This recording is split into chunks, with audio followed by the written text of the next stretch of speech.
পুরান পাগলের ভাত নাই, নতুন পাগলের আমদানি। অর্থহীন কণ্ঠে জানিয়ে দিতে চাই, পুরাতন ফ্যাসিস্ট গেছে যে পথে, নতুন ফ্যাসিস্টটাও যাবে সেই পথে। আপনি 1.5 ঘন্টা বক্তব্য রাখেন, একবার আল্লাহ আল্লাহ রসুলের নাম উচ্চারিত হয় না। আপনার কপাল শুধু পড়ে নাই, আপনি গোটা জাতির কপাল পড়ার জন্য এসেছেন।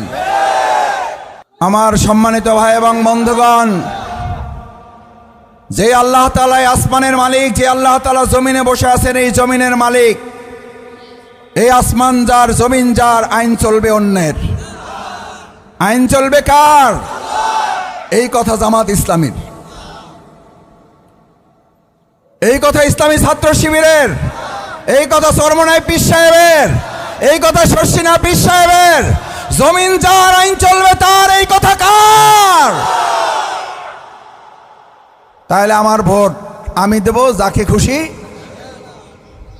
দেন, যারে খুশি দেন, আমার কোনো অসুবিধা নাই। কিন্তু বুঝে শুনে দেন, কাল কিয়ামতের দিন হিসাব হবে। কারণ হিসাব শুধু হবে না, আপনার ভোটের উপরে ভিত্তি করে যিনি নির্বাচিত হবেন, তিনি যত ভালো কাজ করবেন তাও আপনার আমলনামায় যোগ হবে। তিনি যত আকাম কুকাম করবেন তারও ভাগ আপনাকে নিতে হবে। এবার আপনি বুঝে শুনে মাদক সেবীকে ভোট দেন, কোনো অসুবিধা নাই, যাকে খুশি তাকে দেন। এবার আপনি চাঁদাবাজকে দেন, কোনো অসুবিধা নাই, যত চাঁদা তুলবে সব চাঁদার পাপের ভাগ আপনাকে নিতে হবে। রাজি আছেন যারা? কোনো অসুবিধা নাই। এবার আমার ভোট আমি দেবো, যার ইচ্ছা তারে দেবো, দেন। আপনি ভোট গোপনে দেবেন, কেউ জানবে না, আপনি জানবেন, আর কে জানবে?